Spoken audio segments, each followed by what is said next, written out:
कह रहा है right distribution of electrons in carbon and sodium atom.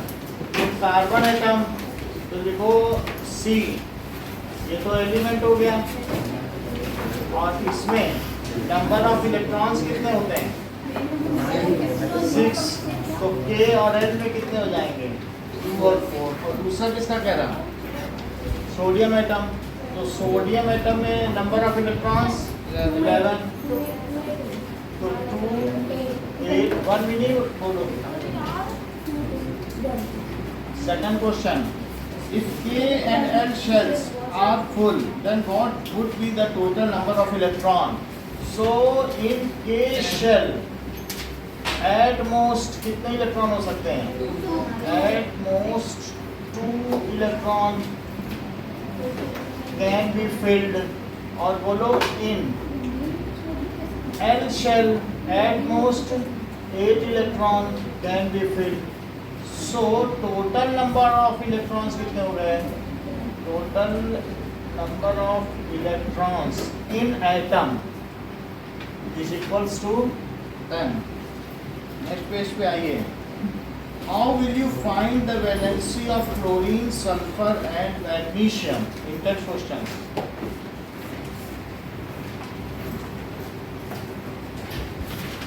So पहले क्लोरीन लिखें, तो क्लोरीन में नंबर ऑफ इलेक्ट्रॉन्स 7, सल्फर और मैग्नीशियम तो 17, 16 एंड 12, तो KLM।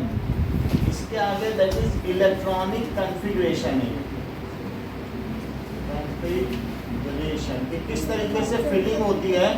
So the time how the electrons are filled in various shells is known as electronic configuration. अगर आपसे कोई पूछे इलेक्ट्रॉनिक कन्फिग्रेशन क्या है, so the number of electrons in various shells of an atom is known as electronic configuration. वो जैसे chlorine में तो 287, 286 और 282, तो अब इसमें बैलेंस इलेक्ट्रॉन क्या हो गए 7, 6 और 2, तो श्रेया इसकी सबकी बैलेंसी क्या हुई बोलो। सर 1 क्लोरीन की सर सल्फर की 2 और मैग्नीशियम की 2। सही है, तो क्योंकि ये 6 है तो इसे ऑक्टेट पूरा करने के लिए 2 चाहिए, इसे ऑक्टेट पूरा करने के लिए 1 चाहिए, और ये 2 दे देगा तो इसका पिछला ऑक्टेट पूरा हो जाएगा 2 8, जो एक्स्ट्रा है वो दे देगा। 6 तो कोई इसको नहीं देगा क्योंकि 4 से ज़्यादा का लेन देन होता नहीं है, तो इस तरीके से it is it's balancing. Now आगे देखिए, कुछ लोगों ने जो मास नंबर और इलेक्ट्रॉन एटॉमिक नंबर की जगह बदल दी है, जबकि किसी भी एलिमेंट में ये पोजीशन होती है Z की, ये होती है A की, यहाँ पर क्या लगता है चार्ज, और ये होती है एटॉमिसिटी। मतलब जैसे एटॉमिसिटी देखो O2, P4, O3, ये सब एटॉमिसिटी है, तो ये जगह किसके लिए है एटॉमिसिटी। और कभी कभी यहाँ पे क्या लगता है ऊपर की जगह, जैसे N3 माइनस और H माइनस, यहाँ क्या लिखा जाएगा इस साइड एटॉमिक नंबर, तो जैसे O तो 8 और 16 ऐसे होता है, सल्फर 16 32 और सोडियम 11 23। लेकिन कुछ लोगों ने ये चीज़ इधर लिखी है तो वो गलत हो गया, क्योंकि हर चीज़ का अलग अलग प्लेस है ना। एक एटम के चारों ओर 4 प्लेस हैं, तो चारों का अलग अलग मीनिंग है। ऐसा आपके बुक में दिया है कि कैसे कैसे लिखना है। सर साइकिल तो हाँ लगाओ, ताला लाए हो ना। यस ठीक। Now, in text question,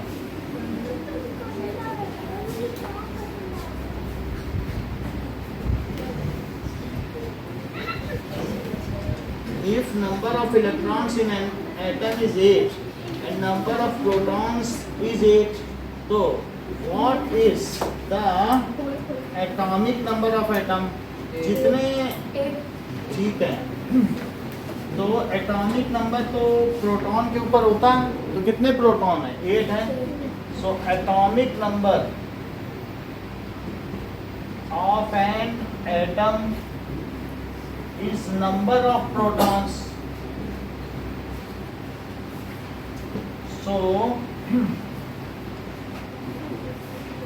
atomic number of atom is 8. आगे क्या पूछ रहा है? What is the atomic number? What is the charge? अब जितने प्रोटॉन हैं उतने ही इलेक्ट्रॉन है, तो उस पर कोई चार्ज होगा? So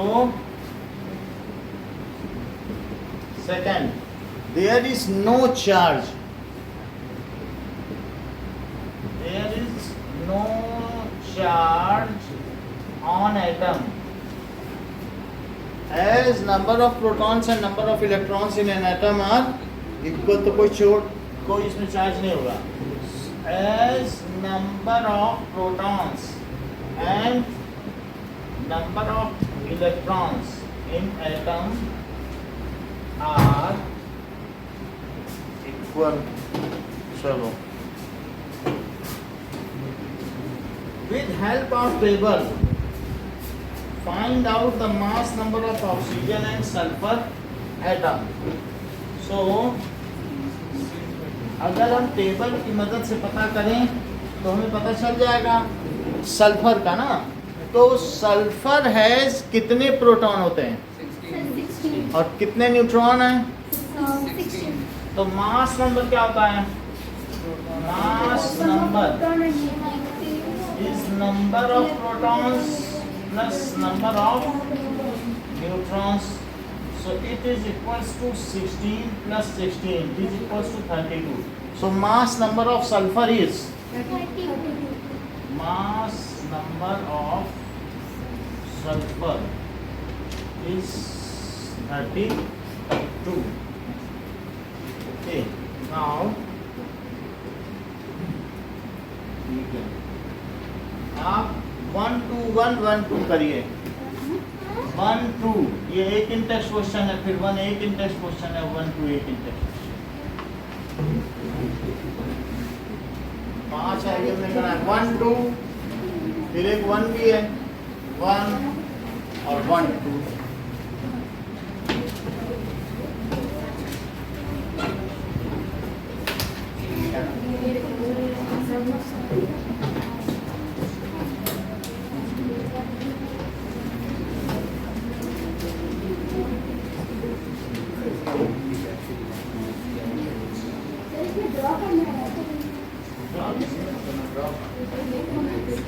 ऐसे ही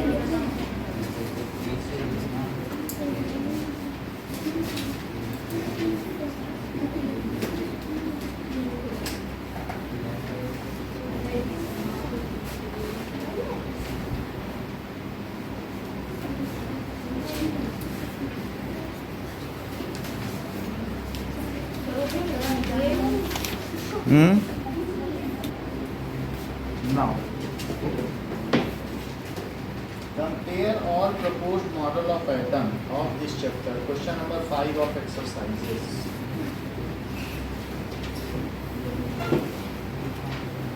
So now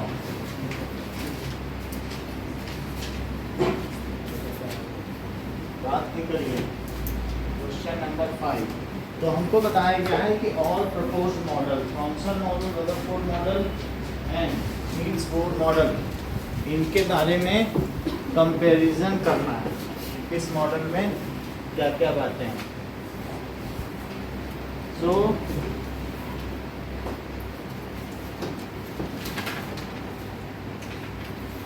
Thomson's model, that is 1898 में आया. रदरफोर्ड्स मॉडल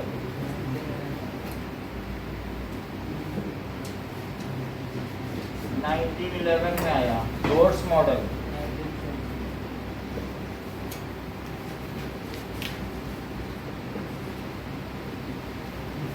1913 में आया. सो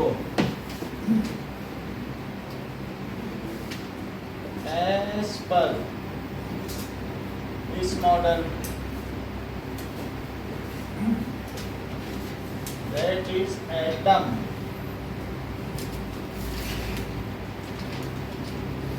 is positively charged sphere.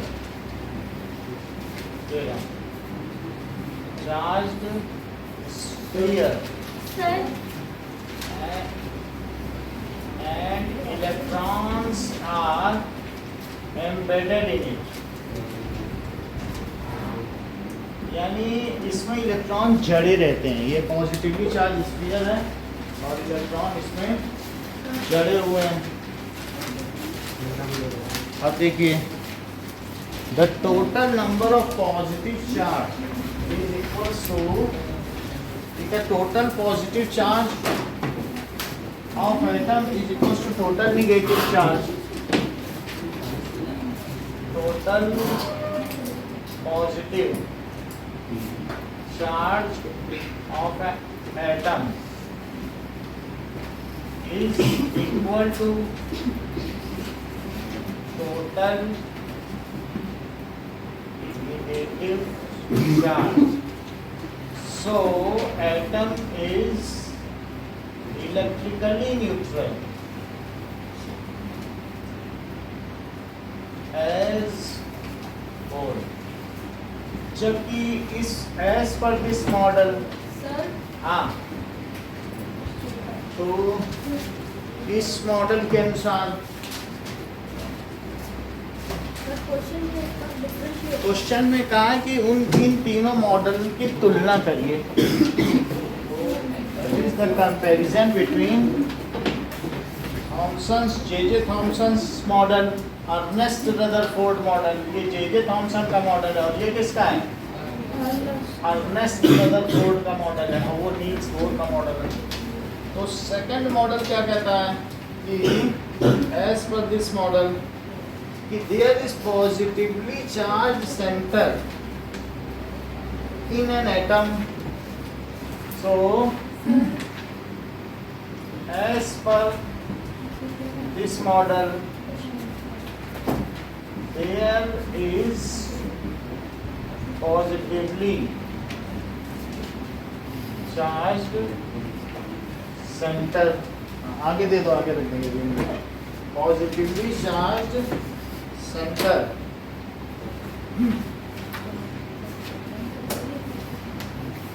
in an atom called nucleus. In an atom called nucleus, and nearly all the mass of an atom resides in it. इलेक्ट्रॉनों को अगर छोड़ दिया जाए, nearly all the mass of an atom resides in it. जबकि electron revolve around nucleus in well defined orbit. Electron revolves around nucleus in well defined orbit. Well defined orbit. Or third, the size of nucleus is very small. The size of nucleus is very small as compared to atom. Atom की तुलना में nucleus बहुत छोटा है और electron nucleus के चारों तरफ ऑर्बिट में निश्चित कक्षाओं में घूमते रहते हैं. सारा पॉजिटिव चार्ज नाभिक के केंद्र में विद्यमान है और लगभग पूरा द्रव्यमान भी नाभिक के केंद्र में विद्यमान है. पहली बात क्या कही गई? As per this model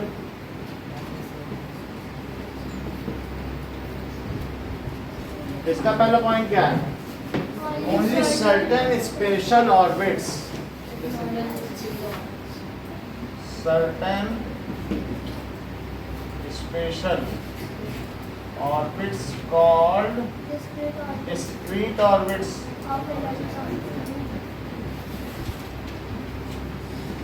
are present in an atom. और दूसरी बात, while revolving in discrete orbits, electron are present की जगह allowed लिखते हैं. While revolving in discrete orbits, electrons do not radiate energy. अगर देखा जाए तो 32 में न्यूट्रॉन की खोज हुई है, तो इस यहाँ तक भी न्यूट्रॉन आया नहीं है. समझ आई बात की नहीं? सो इसलिए इसमें सब एटॉमिक पार्टिकल्स ऑफ एटम क्या लिए गए हैं? इलेक्ट्रॉन इज ओनली सब एटॉमिक पार्टिकल. और ये इलेक्ट्रॉन्स एंड प्रोटॉन लिए जा सकते हैं, क्योंकि जब उन्होंने 17 में खोज की तो प्रोटॉन को बोल दिया कि वही सेंटर है, और ये भी फिर उसमें भी आ गया. ठीक है कि नहीं? तो इलेक्ट्रॉन और प्रोटॉन आर सब एटॉमिक पार्टिकल्स.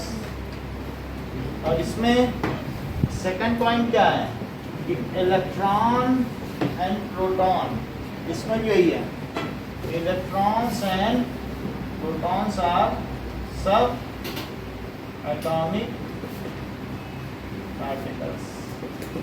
अच्छा, ये जो पहला है, सो इसमें क्या है?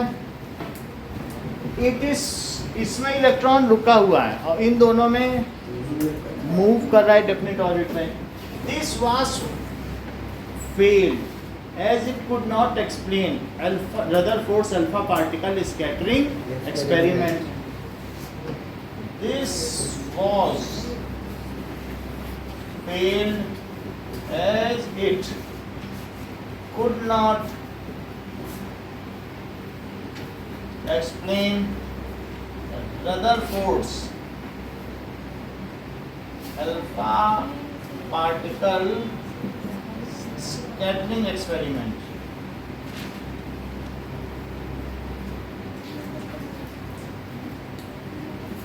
जबकि this was failed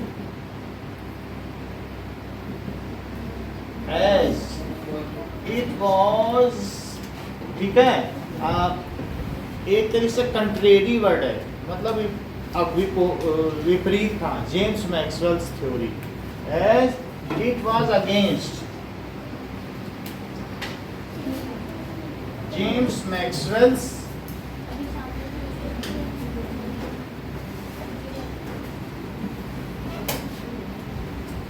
theory. This model is only postulate and is not verified. मतलब इसको प्रूव नहीं किया गया. तो ये भी है, लेकिन ये postulate ही है. This model was based on postulates.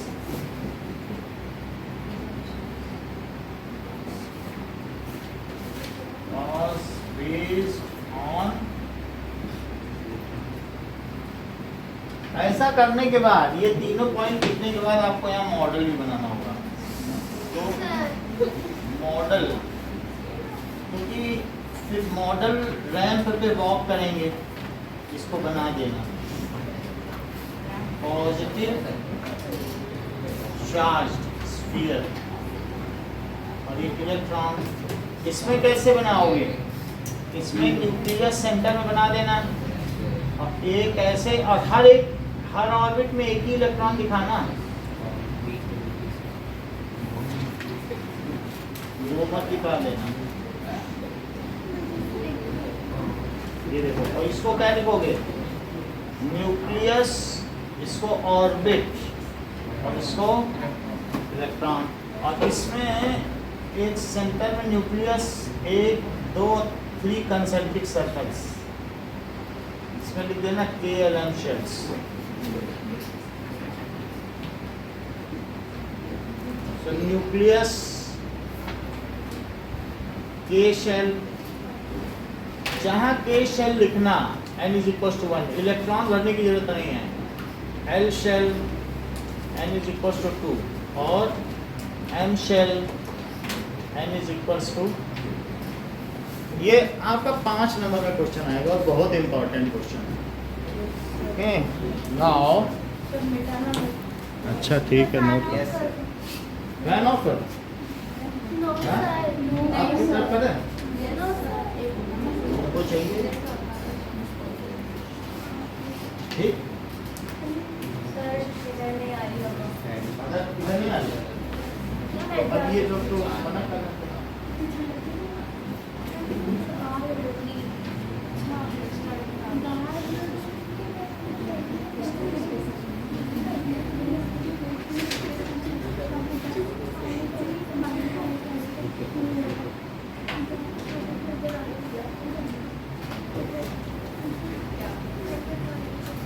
यहाँ बैठ जाओ कनिष्का, इसके पास बैठ जाओ, यहाँ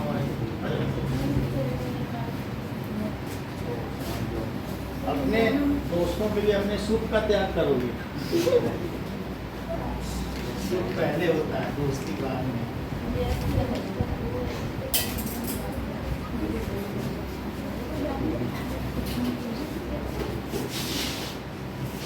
ये जब तुम्हारी वृत्ति होगी ना, ये लोग जलने से भी इनकार कर देंगे। सर ऐसा नहीं है। हाँ, साथ में कोई नहीं जलता है।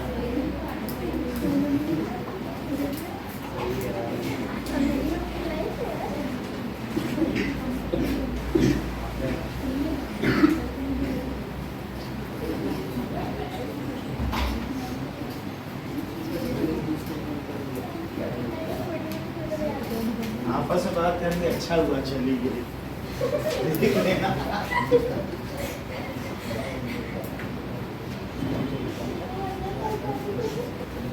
चलो नोट किया,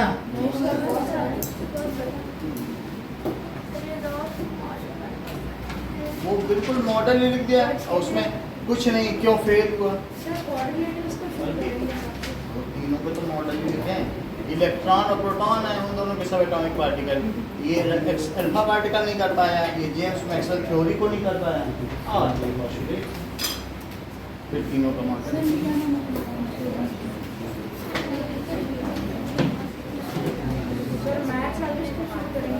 मैथ्स देखो कल शुरू कर देंगे, कल से रिवीजन तब तो करवाते रहेंगे अल्टरनेट में। थोड़ी बहुत सिविक्स भी करानी है, मतलब ये एसएससी सब हो जाएगा। एरोन्स फार्मूला आपको अलग से करा देंगे, आपका 29 को है ना सर मैथ्स?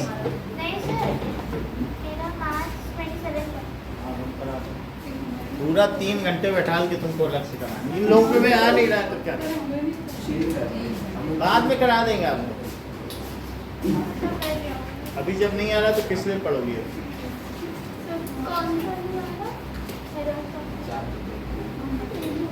आपको हीरोइंस फार्मूला भी कराएंगे, हीरोइंस फार्मूला एक बार पहले पढ़ लो, जो आ रहा है वो पढ़ लो, फिर पुलिस की रेड पड़ जाएगी। हाँ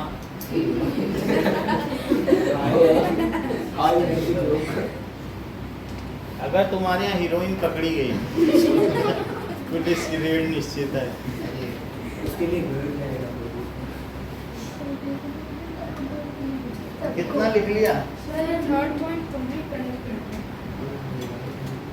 क्या लिख रहा है? देखो पहला पॉइंट तो सभी को मालूम है ना, पहले में तो कोई दिक्कत नहीं है। चलो फर्स्ट सेकंड जी,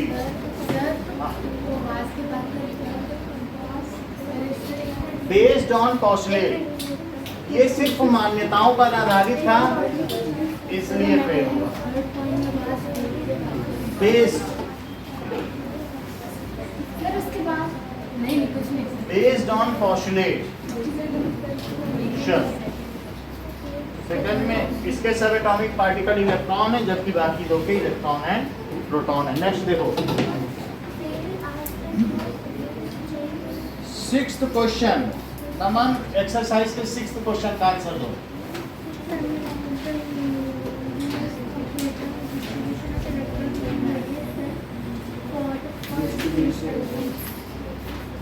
बोलो,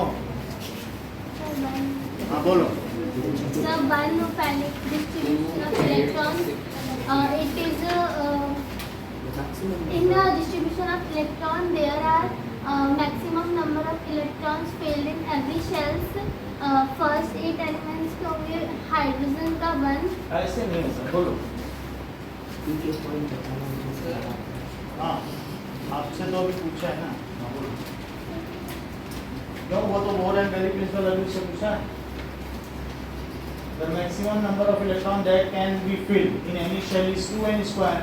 Second, the maximum number of electrons in outermost shell is 8.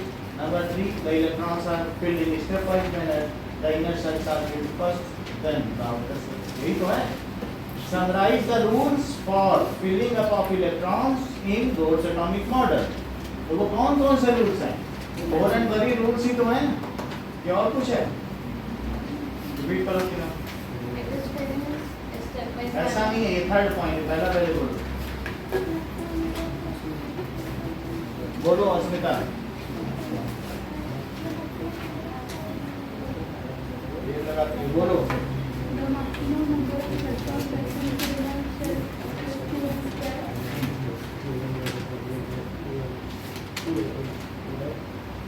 बोलो सर। सेकंड पॉइंट सुहाना, बोलो तीनों पॉइंट।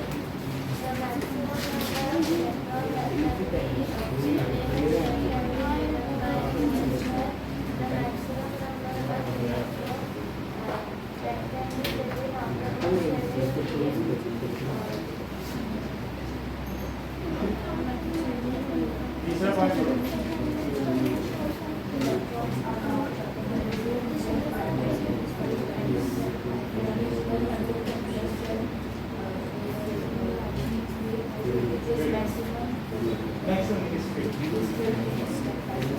फिर अब इसके बाद फुल स्टॉप लगाओ। That means electrons are filled in an atom in stepwise manner. ठीक है, सेकंड पॉइंट बोलिए।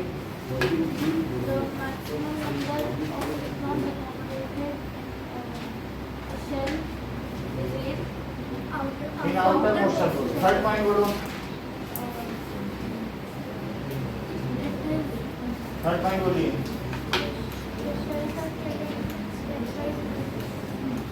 First inner shells are filled, then subsequently outer shells. Any shell is not filled until inner shells are filled. Second and third point बोलिए अमन।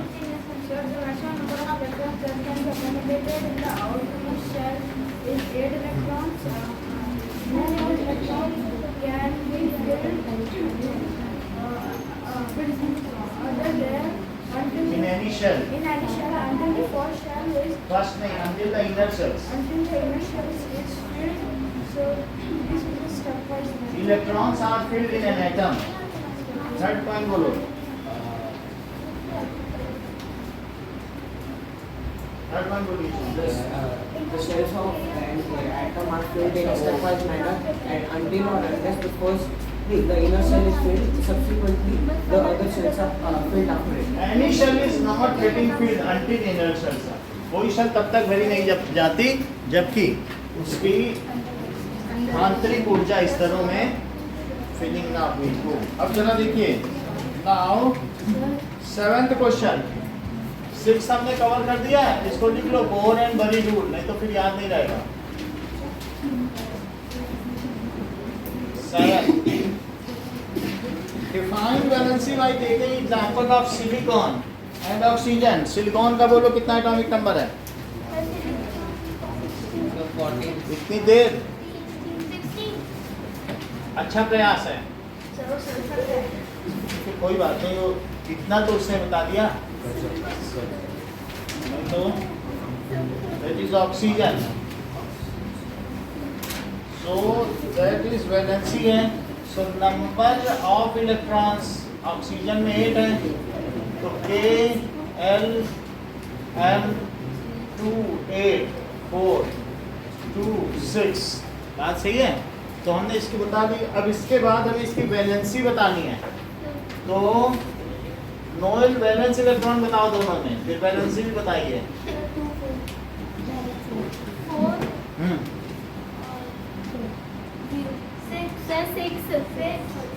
Valency sir 2 4, क्योंकि 4 है तो 4 और ले लेगा तो 8 नहीं हो जाएंगे, और ये 2 ले लेगा तो इसका 9th क्वेश्चन देखो, कुछ बीच में कराएंगे, ये तभी कराएंगे, हाँ अभी कराएंगे। Sodium has completely filled K and L shells, why Na plus. देखो Na में कितने इलेक्ट्रॉन होते हैं बोलो, 11 electron. When 1 electron is released from it, जब उसमें से एक इलेक्ट्रॉन निकल जाएगा, 1 electron is release from it, it forms Na plus ion. ये कैसा आयन बना देगा भाई, इलेक्ट्रॉन के निकलने से प्लस चार्ज आता है, और इलेक्ट्रॉन के लेने से क्या आएगा, तो इससे एक निकला है ना, तो इसमें प्लस आ जाएगा, it forms Na plus ion and has, और अब इलेक्ट्रॉन कितने हो गए, 10 इलेक्ट्रॉन। सो अब इसमें पूछ रहा है,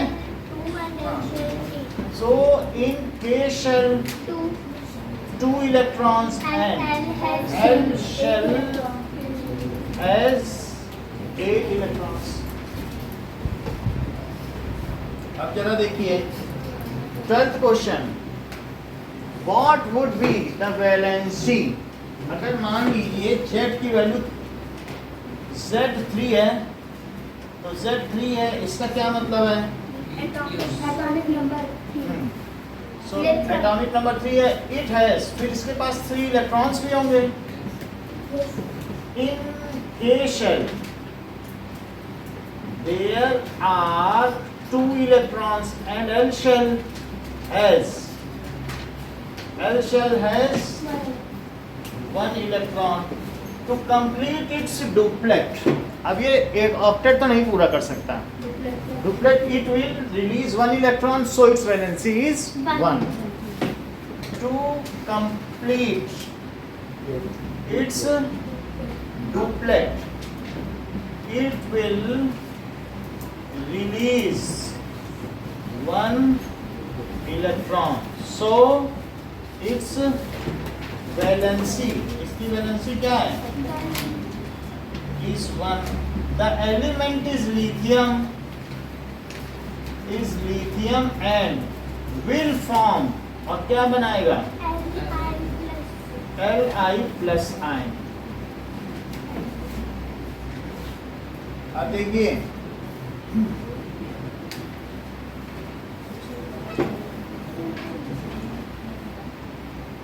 नाउ दो चीजें और बची हैं इसमें, आइसोटोप्स एंड आइसोबार्स। तो आइसोटोप्स क्या होते हैं, which has same number of atom number and different mass। ठीक है, सो ये बहुत अच्छा इन्होंने बताया कि atoms of same element which has different mass number, atoms of same element है, atoms of same element which has same atomic number, उनका atomic number तो same होगा, mass number सही है, number but different mass number।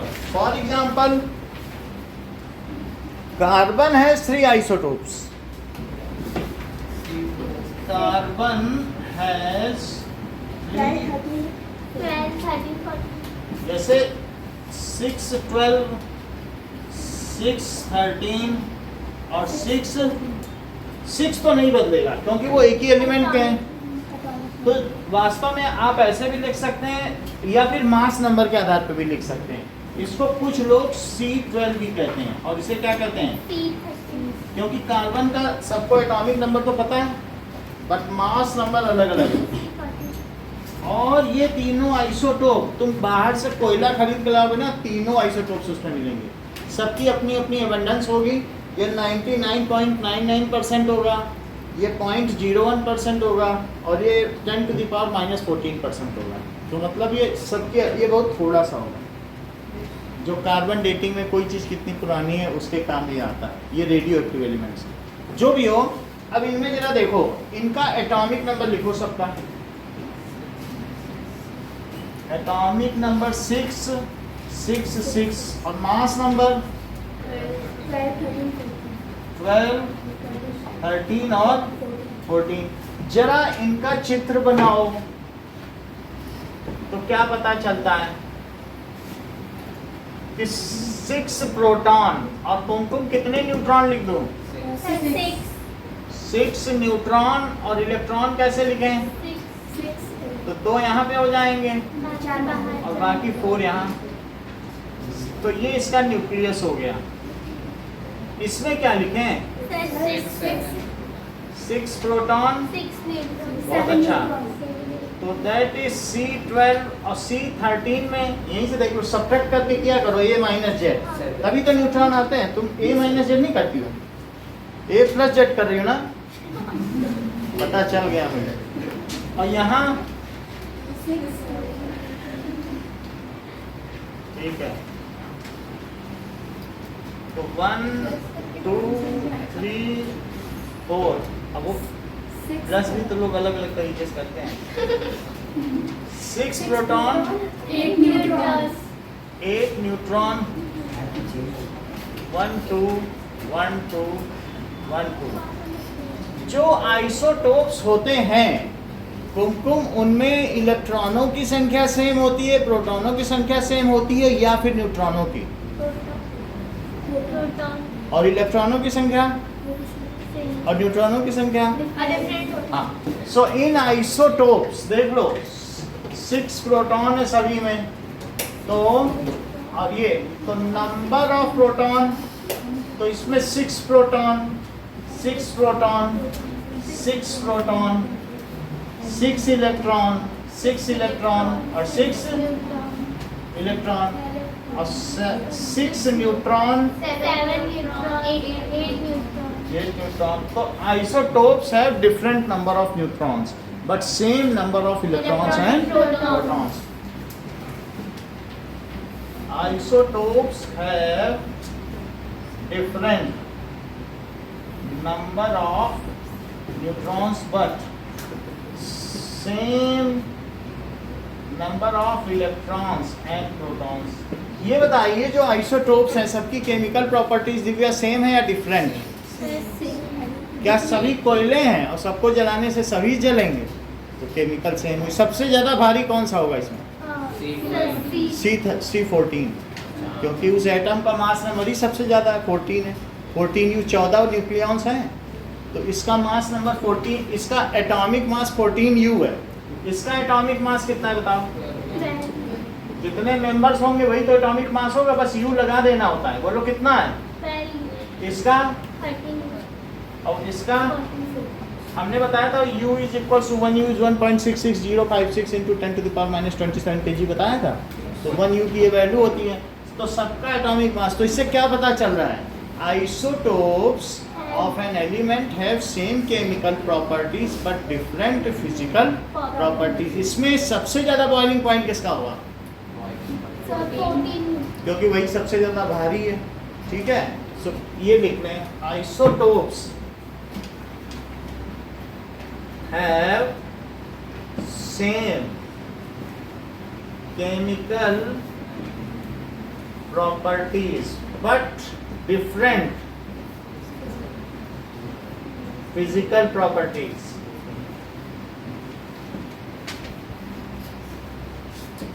आप मुझे बताइए कि क्लोरीन के 2 आइसोटोप के नाम।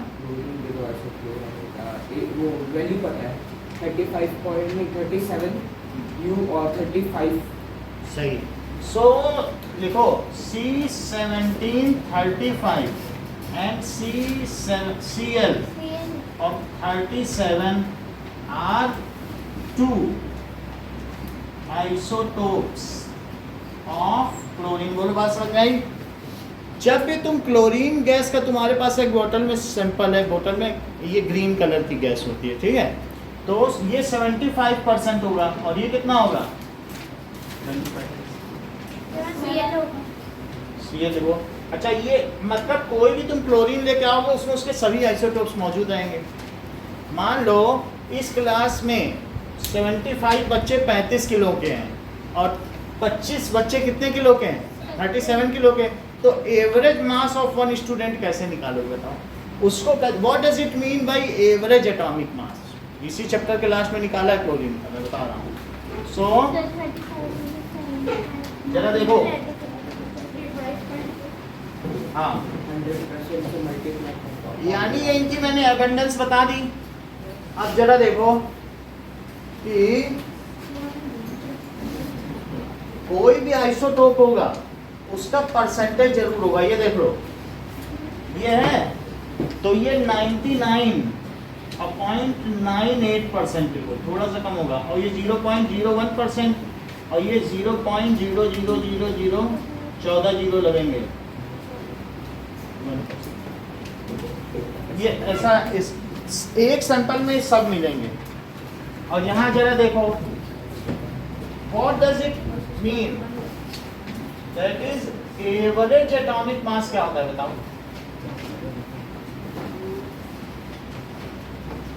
मास weighted mean, weighted mean of all isotopes of an element as per their abundance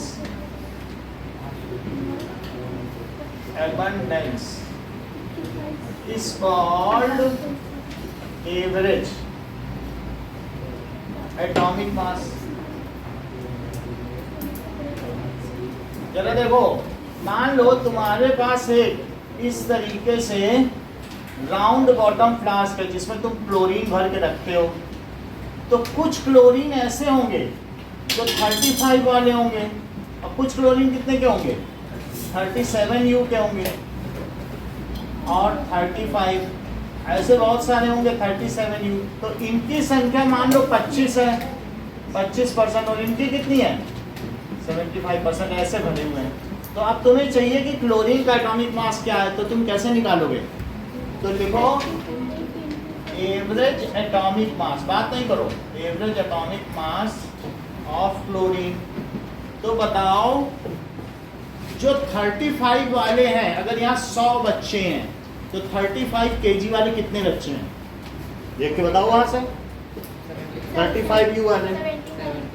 तो एटॉमिक मास इन दोनों का अलग अलग है। जो 35 वाला है उसका एटॉमिक मास कितना है? तुम डिस्टर्ब कर देती हो, बतानी वो गलती बताएगी, फिर बताने दिया करो ना। जो बता रहा है वो सही बताएगी, बताने दो। ऐसे बोल दोगी तो फिर कैसे सही कोई बताएगा? हाँ बोलो, कितना है इस वाले का एटॉमिक मास बताओ।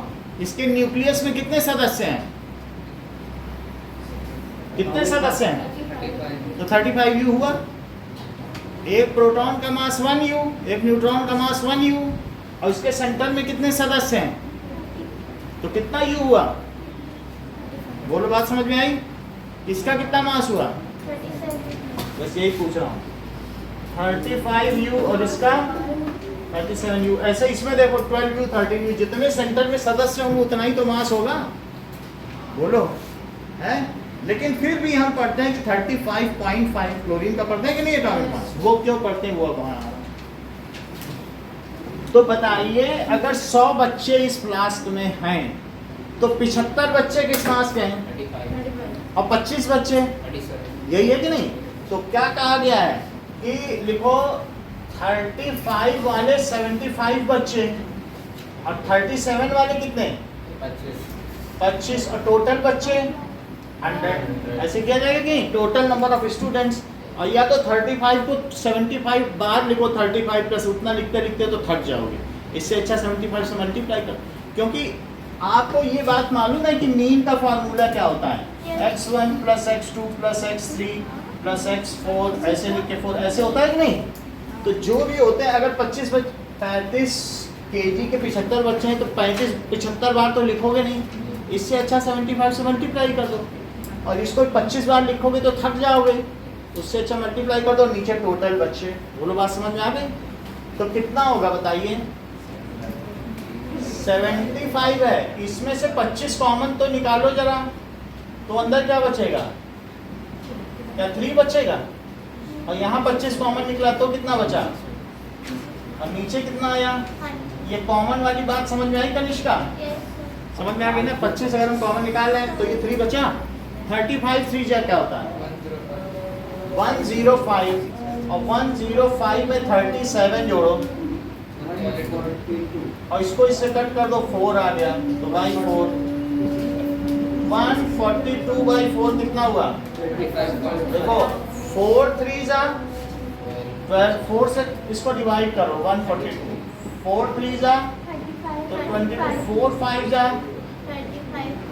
और 0 लगा दिया, तो कितना आ गया? 35.9। अगर इतना ही तुम्हें मालूम है तो फिर बोलो what is average atomic mass, define करो। इधर मत देखो, हम भी तो जाने तुम्हारी योग्यता। बोलो नोएल, बोलिए। Mass weighted mean of all isotopes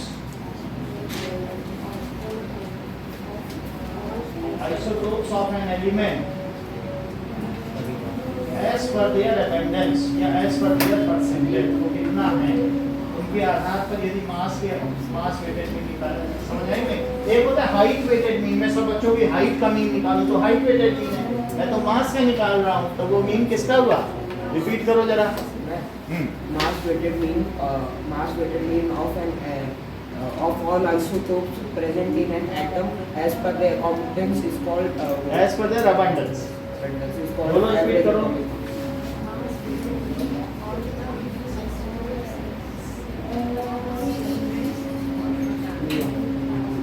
as per their abundance is called percentage. अगर मान लो abundance तुम्हें नहीं समझ में आ रहा, as per their परसेंटेज लिख लो,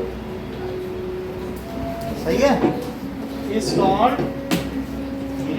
नाउ अब जरा देखिए कि नीचे का कर लिया है,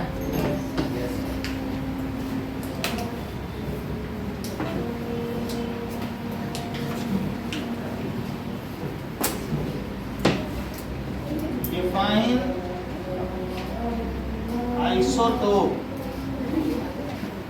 isotopes बताना है, और दूसरी चीज write 3 applications of isotopes,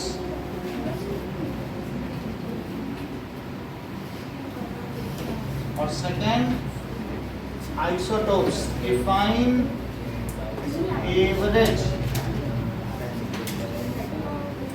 atomic mass, calculate average atomic mass of Cl।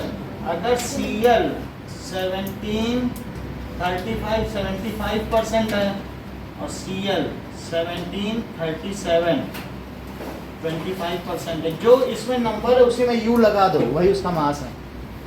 अब जरा देखो 3 एप्लीकेशन की बात है, अपनी बुक खोलो, कहाँ लिखा है आइसोटोप्स का एप्लीकेशन, दिखाई पड़ा? उसके ठीक पहले आप देखोगे क्लोरीन का एटॉमिक मास कैलकुलेटेड है।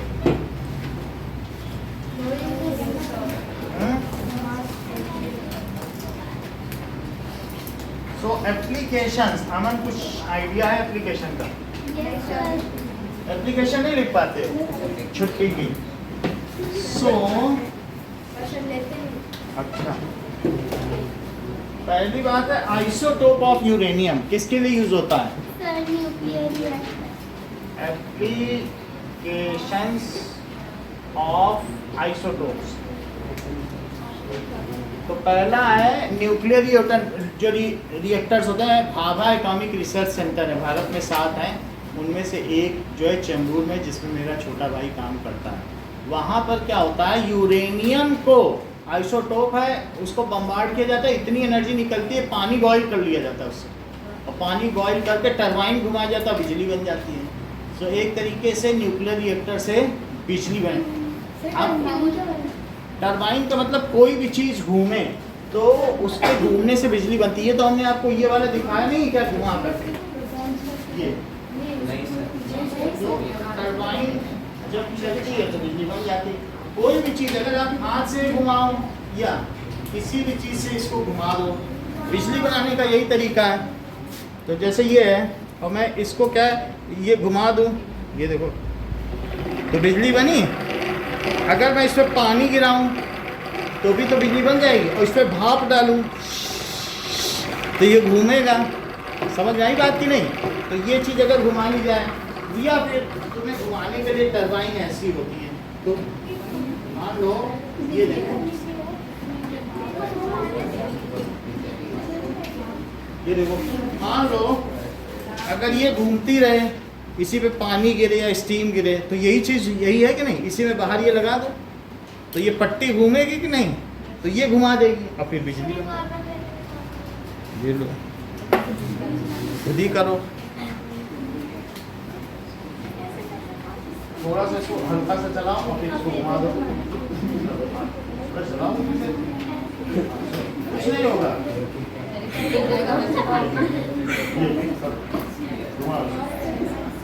जितना घुमाओ उतनी बिजली बनेगी। और यहाँ चार्जर लगा, मोबाइल चार्जर। समझ में आ गई बात की नहीं? थोड़ा सा घुमाना भी पड़ेगा, तभी जैसे ही घूमे उसको भी चलाओ, थोड़ा सा हल्का लगे। हाँ चलो चलो चलाओ उसको। हाँ थोड़ा दोनों काम एक साथ करो, कहीं नहीं आगे चला लिया।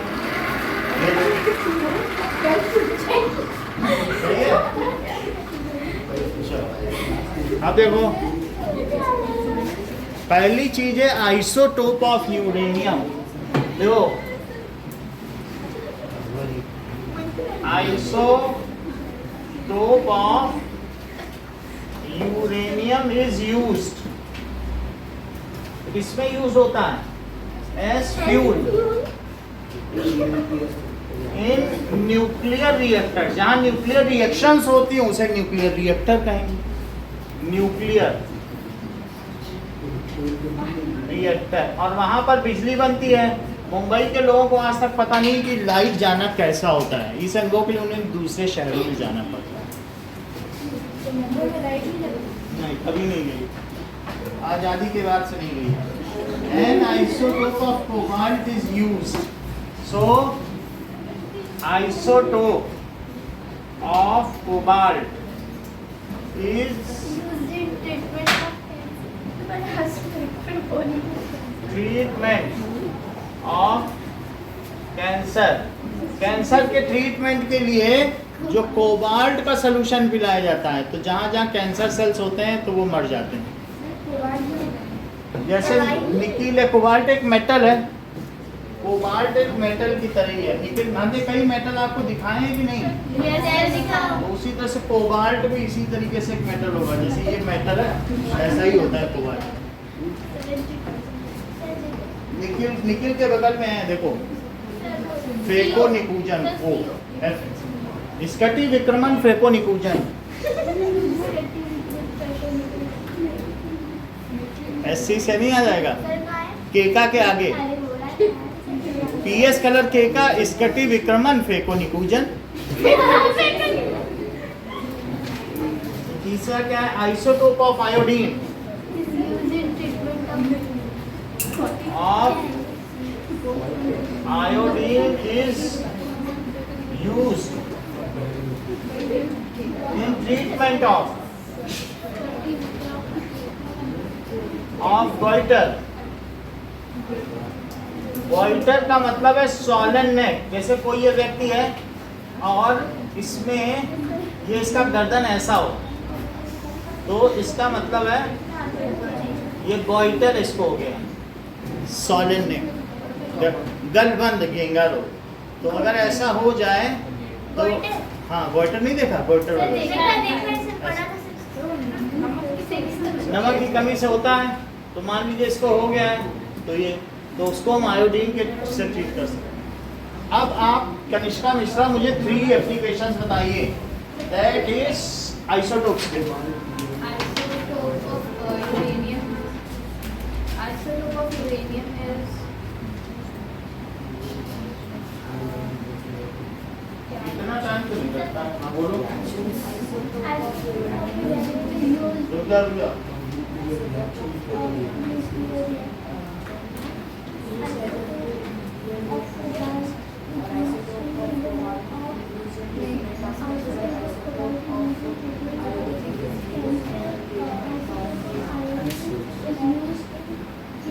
गोइटर। हाँ बोलिए ना मैम।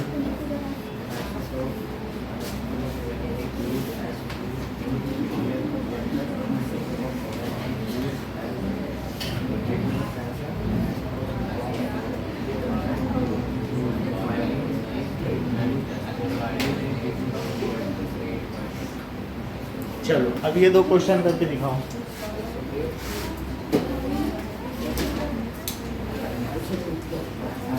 आइसोटोप का मतलब है समावयवी।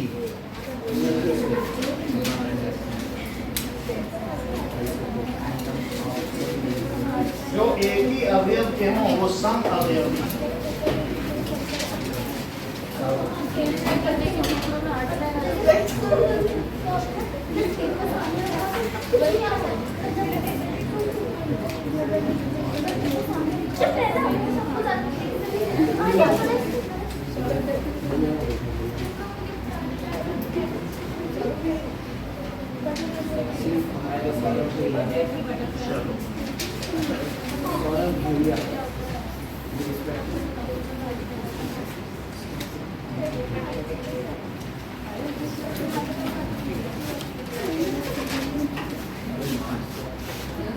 एक इसमें और क्वेश्चन रहेगा, राइट 3 आइसोटोप्स ऑफ कार्बन। देख लो बस एक C612 C613 C614 जैसे सिंबल होता है ना उतना ही लिखना है बस। हाँ 3 आइसोटोप्स।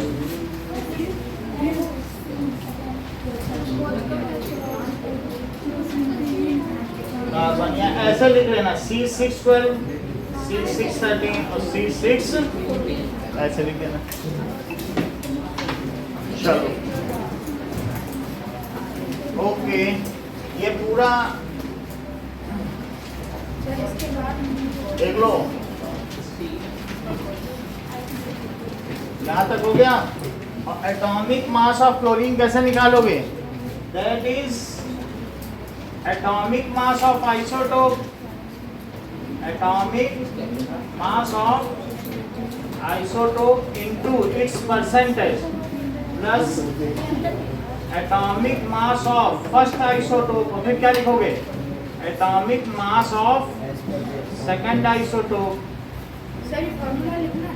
इसका मैं छोड़ दे रहा हूँ आपके प्रैक्टिस के लिए, ये वहाँ लिखना पड़ेगा। ये फार्मूला लिखो फिर इसके बाद रेगुलर वहाँ लिखना पड़ेगा। ये भी याद है तो अच्छी बात है, और लोगों के लिए जरूरी है। चलो स्टार्ट करो।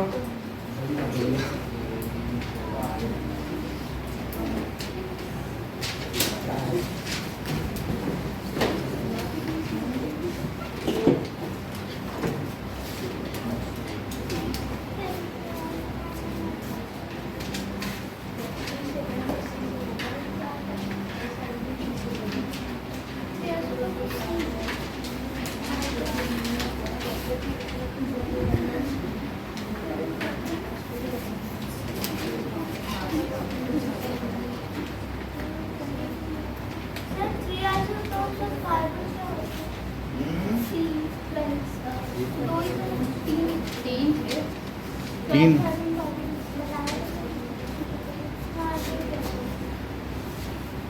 हार्ड है लेकिन करोगी तो कर लोगी।